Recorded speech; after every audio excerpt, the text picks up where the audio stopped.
Hey, so here I am today having a chat with the Toastmasters World Champion of Public Speaking for 2021, Ms. Verity Price. Hey, Verity, how are you? I'm so good, Dave. So nice to be with you again. Cool. Yeah, it's been a long time. Yeah. Now we have to meet virtually, but that'll have to do. Yeah. So, just for a bit of context, for those of you who are wondering where that comment comes from, I know Verity from back in the day when I was still kind of a music journalist in South Africa. And Verity had well, she was the first person in South African to crowd fund an album that she hadn't recorded yet. Which back in the day was like, who is this woman and why is she doing that? How dare she? And now, of course, like everyone does it. So, bit of a groundbreaker. And I was quite surprised to see you popping up as a Toastmaster. So, let's just first of all talk about how that happened. Why Toastmasters? Mm. So Toastmasters for me, Dave, was a fun thing that I joined back in 2011. My sister had joined. She was overcoming a fear of public speaking and said, I'm going to this thing called Toastmasters. And I was like, yeah, whatever. And then I went a few times to support her when she was speaking. And I loved the camaraderie.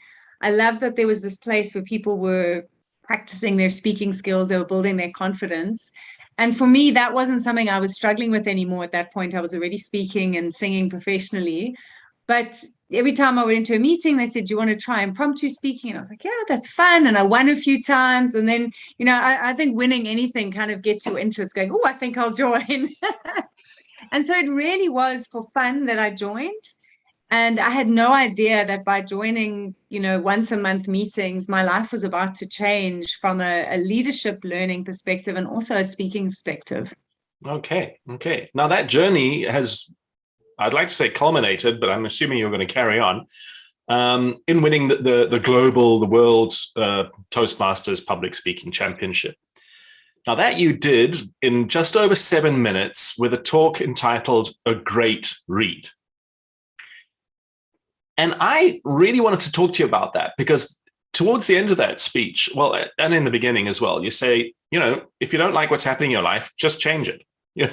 And I was like, okay, I mean, how cool. hard can that be? Yeah, exactly. And in 7 minutes, obviously, you couldn't really unpack that. So, what I think this is a very persuasive way of looking at the world. And the existence of narrative therapy as a way of helping people deal with setbacks is, of course, a more um, uh, possibly well established example of how effective changing your story can be. But how do we tell a new story? And I thought it'd be really cool to speak through your example of what was involved in the actual process of changing the narrative from one where you'd ended up being very unhappy and none of your goals were being met and you couldn't really see where any of this was going to, where you are now. There is a much longer story than the 7 minutes where I shared how just write a different story, change the way you're looking at things. But that essentially was the shift that happened to me. I found myself living in a spare room. I wasn't married. I didn't have children. My dreams of being a famous pop star were by the wayside. And so everything, I was nearly 40 and nothing looked the way that I believed it should look. And I was suffering from depression and anxiety as a result. And the shift that happened for me was actually quite a seemingly simple thing. And I mean, in the speech, I talk about finding this letter from my dad that told me to change my attitude. And the next thing I did was I went onto Facebook. I'm busy comparing myself to everyone else's lives. And then I saw a challenge called the 100 Happy Days Challenge. And it's a challenge that's been run for many years now. The statistics are quite frightening, though. If you go onto 100 Happy Days Challenge, I think, or just 100happydays.com, they'll tell you that I think 71% of people who start the 100 Happy Days Challenge say they're too busy to finish it, which is interesting considering we all want to feel happy and a bit more productive and a bit more positive. But I took on this challenge, which was take one picture a day of something that's made you happy and share it. That's all they asked you to do. And I'd gone through a breakup. I was feeling quite humiliated by some of the things that had gone down in that situation. And so my ego was definitely at play. And I thought, you know what? I've got 100 days from where I am to, 100 days time. And I can either carry on being miserable and feeling sorry for myself, or I can try something new. And so I took on the challenge of just taking one picture a day of something that made me happy. And the first few days were a bit random. And I was like, it'd literally be, an awkward, happy moment. I was trying to find things. It took about a month to suddenly wake up each morning going, wow, what's my happy moment going to be today? And sometimes I had to choose, because there was 3 or 4 things that I was starting to pay attention to and noticing, like, wow, that makes me feel good. That makes me feel good. That makes me feel good. So my circumstances hadn't changed much. I was still living in the spare room. I was still single. I still didn't have children. I still didn't know where my career was going. But my energy on a daily basis started changing, and I finished the 100 days. In fact, I've done it 4 times since then. So I've loved that challenge, because it made me accountable. I was sharing something positive with people in my kind of social circles. But that was the start of the change for me. And it really was something as simple as choosing to notice little moments of joy, little moments of goodness in my day-to-day life. And if I was having a particularly rough day, I would go, okay, well, I'm going to have to go for a walk. And on that walk, something is going to make me happy. I would literally choose to go, and I would notice a dog jumping around and go, that's my happy moment. It could be like that random. But what I've since realized is this sparked my interest in psychology and positive psychology. I've gone back and kind of reacquainted myself with psychology. I've done some happiness courses through Berkeley. And what I was doing was rewiring my brain by taking one picture a day. And so it's not as hard as we think to change our experience. We can't always change our circumstances quickly, but we can change our experience of them very quickly. Right. Yeah. No, I mean, I love that, because for me, there's some key takeaways out there that anybody can apply. One, there was a realization. There was a light bulb moment, an aha moment, where you kind of go, oh, damn, look at this. This is bad. Then you took one very small step, quite a random, maybe even simple and stupid looking step. And then you made space. I mean, I love what you said there about taking it out to go for a walk. And I think that's probably the step that a lot of people miss, because they kind of expect magic to fill that space for them. They don't actually make the space. All right. And actively choose, say, I'm going to go outside and I'm going to have a happy moment and surprise me. And so there were small things, but it was so lovely when I was writing my Toastmasters final speech. The first version was actually me sharing about the 100 happy days, and it sounded like I was trying to advertise their program. So the speech changed quite significantly. Yep. But I went back onto my Instagram and back, and there were my 100 days, and I could look through those pictures and relive it and go, my word, my life has changed in the 6 years since doing that first challenge. Yeah. Well, and this is interesting, because this is actually a cognitive bias that we suffer from, right? You will see more of what you're looking for, or what you're expecting to see. And so if you expect the world to be a terrible place, it's easy to pick out loads of examples. But of course, what that means is the flip side must be true. I love that. Exactly. So that was the whole premise of my story was, if you're not enjoying the read of your life, write a different story. And that starts with, how do we speak about our circumstances? How are we perceiving our circumstances? And all the science that's coming back of the case studies over the years of seeing, optimistic people get better results. They get promoted more, they live longer, they're better at sales. There's actual data that backs up going, if you're optimistic, if you're feeling positive, you do better. And so things as simple as looking at someone's explanatory style. So the way someone explains, you give them a scenario and say, do you think that's lucky or unlucky? And you listen to the language they use. I think it was MetLife Insurance in the States. They made a hiring decision to only hire salespeople that had positive explanatory styles. And they noticed that those people, even if they had never sold anything before, they're like, we'll teach you how to sell, but we want your attitude. We'll hire that. We'll teach you the aptitude. These salespeople, their sales figures went up 56% within a year of just hiring people with a positive explanatory style. Now, some of us aren't naturally positive, and we might look at life through a negative bias and be a little bit more of an Eeyore than a, Piglet or Winnie the Pooh or Tigger. I don't know, you can choose which character you want. But we can teach ourselves to speak differently about circumstances and train our brains to go, okay, so I had a flat tire, but what was good about that was now I know how to change a tire. Like, find a good story to tell about the flat tire. Yes, it made you late. Yes, you got grease on your shirt. But oh, I actually also learned to change a tire. You have a choice which Yeah. story you want to tell. Yeah. I mean, that's great. And that's a nice sort of broad outline of the process, of the actual creative process. What I'd also like to ask you about is the people, because obviously your sister, I think, was a pivotal person in this role, holding you in a safe space. But I love the characterization of the random old school friend encounter, you know, because that's like the mirror, right? If you look back at this whole journey, what kinds of people did you encounter or did you have around you in that journey that really helped you with making this change? Wow. So very much my family. So my sister, my brother-in-law, my brother, that those close family were very important to me. And I had people in my corner that they saw the greatness in me that I wasn't seeing at the time. And that's for anyone who suffers from depression. It's very difficult because the experience that you're having feels like the truth, but often the people around you who love you see more in you, and they see your lightness while you're maybe experiencing your darkness. So I did have a safe place, and I know not everyone is blessed with that in difficult times.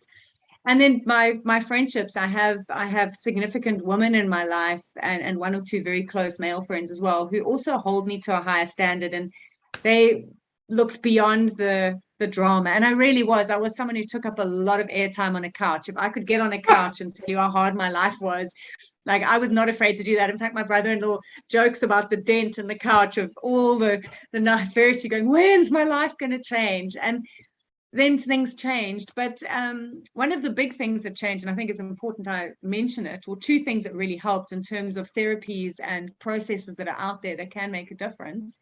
The one was TRE, which is trauma release exercises.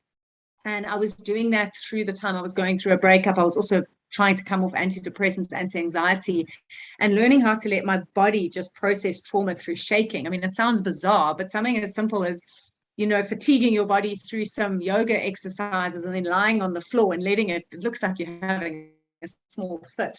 But there's no cognitive process. You're not saying this is because when I was sick, someone didn't do this. You're just letting your body let it go. And if you have to cry and if you have to make funny noises, you're in a safe space. So having a TRE practitioner do 12 sessions with me shifted so much stuff. And I can't tell you what it shifted because I didn't talk about it. I just let my body let go, which was really, really powerful.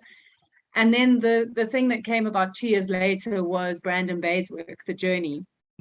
And that was a weekend workshop I gifted myself for my 40th birthday, and incredible visualization techniques that also, again, bypass the cognitive mind, and they get into the deep subconscious experiences. And it is a very creative process because you're imagining it in your head. You might be having a conversation with someone who's no longer here, but you're processing what you need to say and you're hearing what you need to hear. And even if it's imagined, the beautiful thing about our brains is they don't know the difference between real and imagined circumstances, which is why we can make our life very tricky, telling ourselves like a falsehood about ourselves. But if we believe it, it becomes our reality. And what psychologists and therapy and science is starting to see now is just literally tell yourself a different story. And if you believe it in a moment of heightened emotional experience, you will start shifting as a result of a new belief. So that's a very simple way of explaining Brandon Bay's work. So I apologize if she ever hears this, but it changed my life. I removed some, I'd say there were kind of ceilings on what I thought I was capable of, and it just blew them open. And my whole life started changing. My work took off. I met my partner. I broke relationship patterns that I'd been repeating for 20 years were suddenly not there anymore. So those were the two kind of therapeutic approaches that really, really helped me to shift things inside a very supportive family and friendship circle. All right. Yeah. I think quite often we underestimate the impact, especially when we're trying to do anything creative, change your life or invent something or start a business, how important the people around us actually are. So that brings me on to the next question, which I wanted to ask you about, which is about your environment and how that changed, and how, as your environment changed, your ability to change changed. Now, in the beginning, you're talking about, basically living in a box without many options, which is a very particular environment, not just physically, but also experientially, emotionally. And in the speech, you reference when you then got your own place. And how much did that change of environment play a role in what you were able to do next? Well, so here's a disclaimer, Dave, for a little bit of humor. So in the speech, I say I moved to a cottage, much to my sister's relief. What I don't say is the cottage was actually still on her property, so I didn't go very far. It was a beautiful cottage on right next to them. But it was my own space where I could entertain friends for dinner. I was paying a much higher rent. And that made a big difference. And actually and this is a very strange thing to say, turning 40 and making big adult decisions, but I'm the baby in my family by 12 years. And I think that influences how we show up in life. And definitely up until 40, there was a part of me that was like, can someone else help me? I'm still the baby. And suddenly it was like, you're 40, grow up, take responsibility. And so my 40th birthday was a big moment for me. I chose to have a party in my little cottage, and I had about 70 people crammed into this space. But I took full ownership. I splashed out. I spent money that I didn't really have, but I knew that I had to put my stake in the ground of going, I'm turning 40. This is my life. I'm choosing to celebrate it exactly the way it is. I'm choosing to spoil my friends. I'm not asking them to bring their own wine. I am buying the wine. I'm buying the food, because I still had a bit of a student mentality at that point of like, I was a struggling singer. I don't have money. And so something shifted in me, and I chose to turn 40, and I chose to celebrate it. And I chose to go, I'm living in a cottage on my sister's property. This is my home. This might be as good as it gets. And it's freaking marvelous. And I chose that, and everything changed with that choice. Sorry, I just got to pick up on there. You said that I'm a struggling artist. I mean, how's that for a self-kneecapping narrative? Eh? Exactly. Yeah, and a very well-established one as well. If you as soon as we start talking about creativity, people always go, "Oh, artists." And yet that's the dominant narrative for artists, isn't it? The struggling artist. It's almost like if you want to be an artist, you've got to be prepared to struggle. Yeah, cool. I know, cool. it's frightening. So you went through a certain process. You had a whole bunch of people around you to support you and to challenge you and to help you, which resulted in far-reaching changes to your environment. What is the product? What were you actually making at the end of the day? Oh, I love that. I think what I ended up making was the story of how I got there. And once I'd finished with my album, crowdfunding an album, I was very famous for thinking differently, for creative thinking, for innovation, and not so famous for singing. And suddenly I was being asked to speak all around South Africa and in Europe.